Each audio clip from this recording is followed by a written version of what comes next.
اللہ کی شان ہے.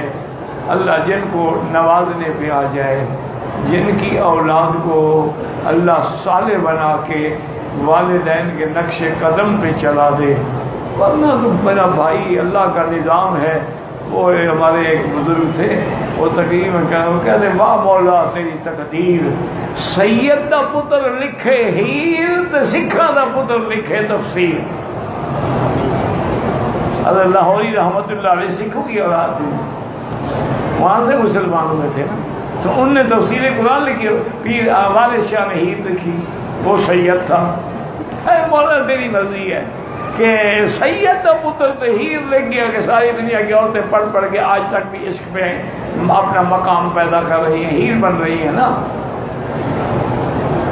انا للہ و انا الیہ راجعون ولا نقول الا لا حول ولا قوة الا باللہ العلی العظیم.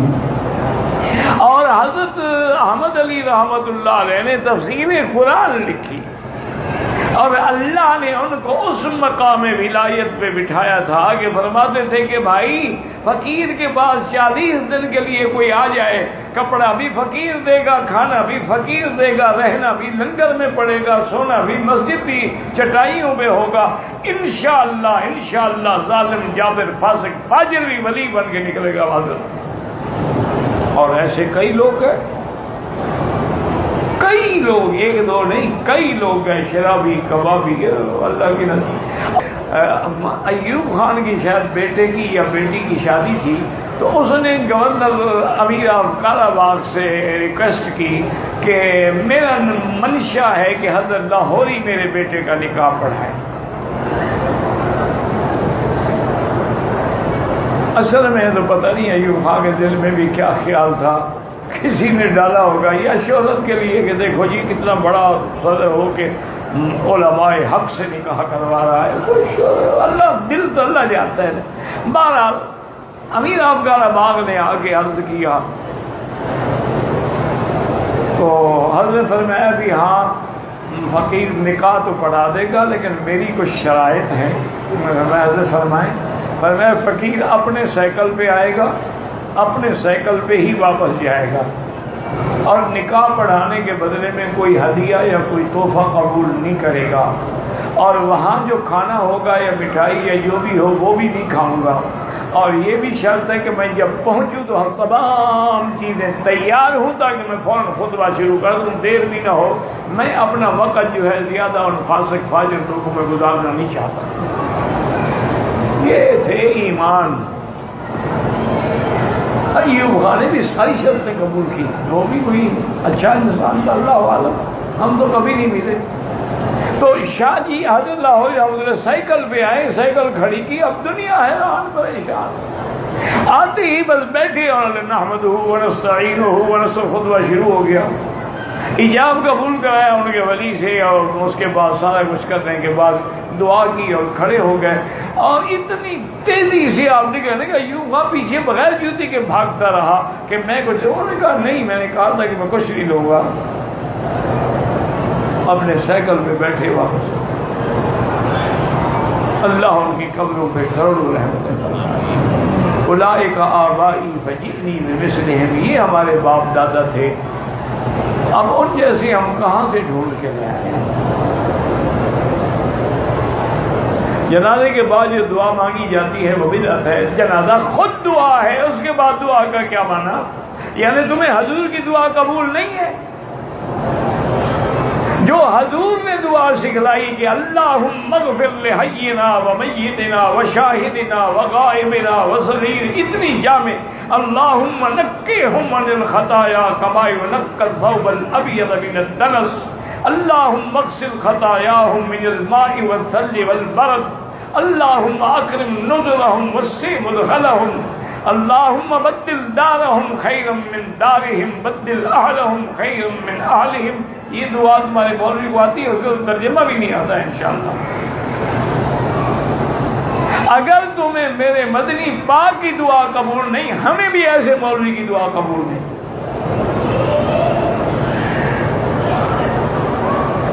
جنازے کے بعد سلام ایک طرف پھیرو تو جائز ہے، دو طرف پھیرو تو جائز ہے. دونوں حدیث میں موجود ہے۔ حنفی مسلک میں دو طرف ہیں، وہ کہتے ہیں جتنے لفظ زیادہ کہیں گے اتنی ثواب بھی زیادہ ملے گا۔ نماز میں آمین سورۃ فاتحہ کے بعد نماز میں آمین ایسا کہنے، جہر سے نہیں کہنے۔ وتر میں دعائے قنوت ہے، واجب ہے، نہیں کرے گا نماز ہی نہیں ہوگی۔ ربنا ولک الحمد یقول ربنا لک الحمد ربنا ولک الحمد اللہم ربنا ولک الحمد، جو بھی کہوں سب ٹھیک ہے۔ یہ ابھی تک لک الحمد ولک الحمد میں پھنسے ہوئے ہیں، کوئی ضالین میں پھنسا ہوا ہے، کوئی والین میں پھنسا ہوا ہے۔ انا للہ و انا الیہ راجعون۔ اللہ کے بندے وہ بھی گراتے ہیں، وہ بھی گراتے۔ حدیث میں ولک الحمد بھی ہے، لک الحمد بھی ہے۔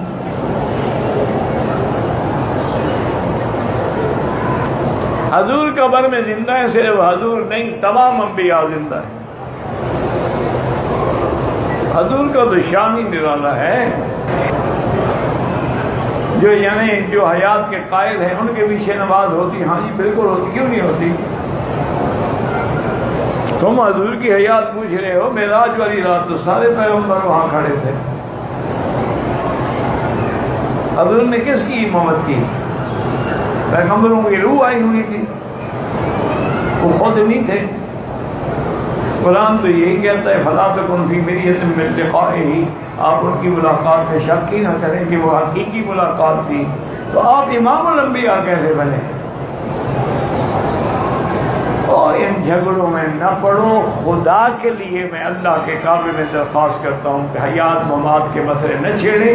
نتیجہ یہ ہوگا کبھی غلو میں بڑھ جاؤ گے تو کافر ہو جاؤ گے، کبھی شان میں کوتاہی کر بیٹھو گے تو کافر ہو جاؤ گے۔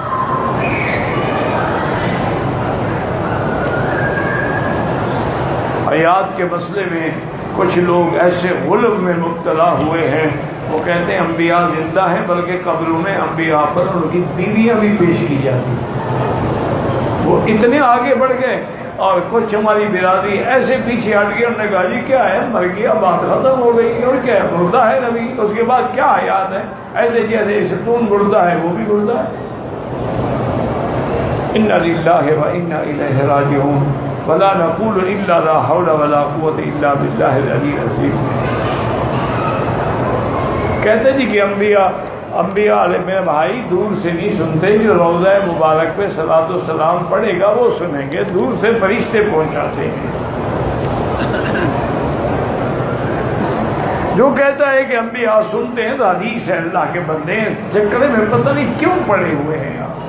یہ قبر میں آپ سے پوچھیں گے کہ میرے نبی کے بارے میں تم کیا بحث کرتے رہے، یا حشر میں پوچھیں گے، وہ تو حدیث ہے ما من مسلم یصلی علیہ الا رد اللہ علیہ روح بارکہ علیہ السلام۔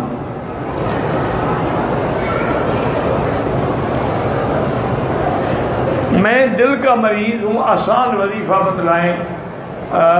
یہ سب سے آسان وظیفہ جو علماء نے لکھا، یا قوی القادر قوّنی وقوّ قلبی، یہ پڑھ کے دعا کیا کرو۔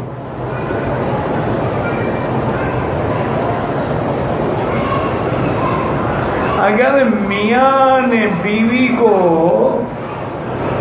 3 طلاق دے دیا، پکا کام ہو گیا، ہمیشہ کے لیے حرام ہو گئی، اب حلال ہی نہیں ہو سکتی حتیٰ تنکح زوجا غیرہ، جب تک کسی اور سے شادی نہ کرے۔